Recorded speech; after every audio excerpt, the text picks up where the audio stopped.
வணக்கம். ஓதுவது ஒளியில். நாம் ஒவ்வொரு நாளும் கேட்க வேண்டும். ஓதாமல் ஒரு நாளும் இருக்க வேண்டாம் என்கின்றார் உலகநாதர். ஓதுவது ஒளியேல் என்கின்றார் ஔவையார். நாளும் நவைபோகான் கற்றல் மிக இனிதே என்கின்றார் பூதஞ்சேந்தனார்.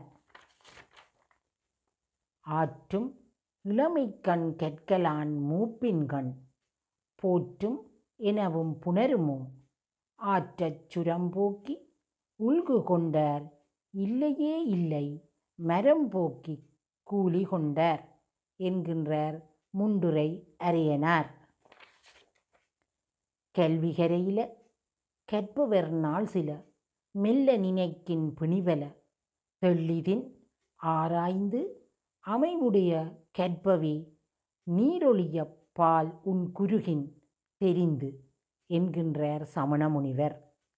விளக்கு விலை கொடுத்து கோடல் விளக்கு துளக்கமின் என்றனைத்தும் தூக்கி விளக்கு மரல்படுவதாயின் மலை நாட என்னை பொருள் கொடுத்து கொள்ளார் இருள் என்பது பழமொழி 400.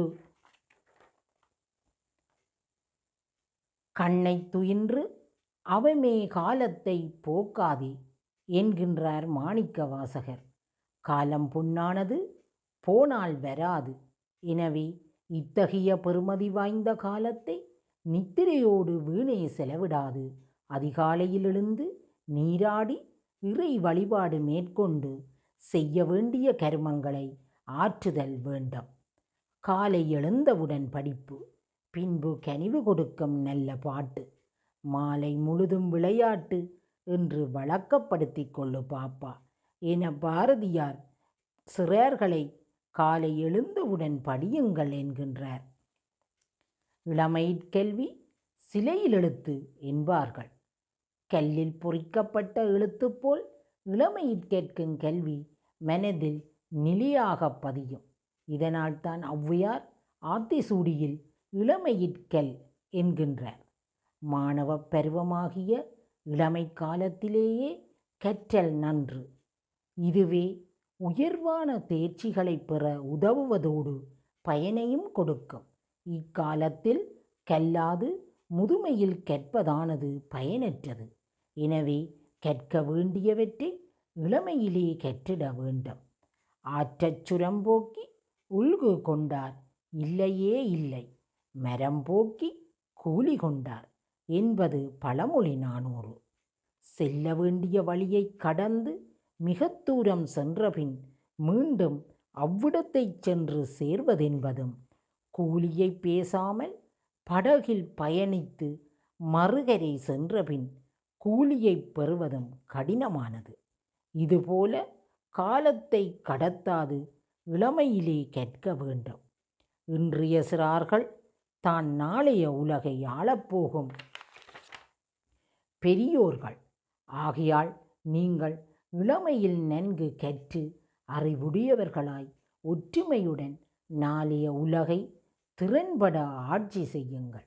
இதனையே பாரதிதாசன் இன்று குழந்தைகள் நீங்கள் எனினும் இனி இந்த நாட்டினை ஆளப் பிறந்தீர் நன்றாய் படியுங்கள் நாட்டின் குழந்தைகள் ஒன்றாயிருங்கள் உயர்வினை எண்ணுங்கள் என்ற பாடல் மூலம் வெளிப்படுத்துகின்றார்.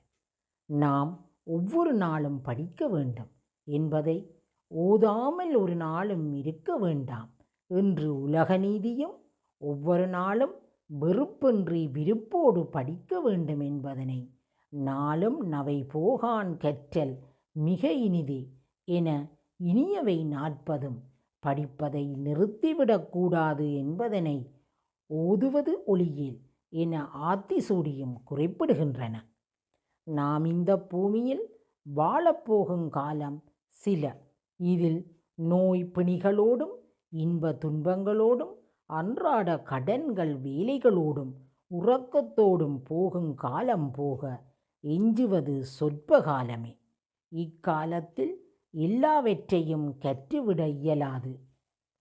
ஆகையால் ஒரு அன்னம் பாலில் உள்ள நீரை நீக்கிவிட்டு அந்த பாலை மட்டும் தனியாக பிரித்து எப்படி அருந்துகின்றதோ அதேபோல் நல்ல நூல்களையும் நல்ல விடயங்களையும் தேர்ந்தெடுத்து கற்க வேண்டும்.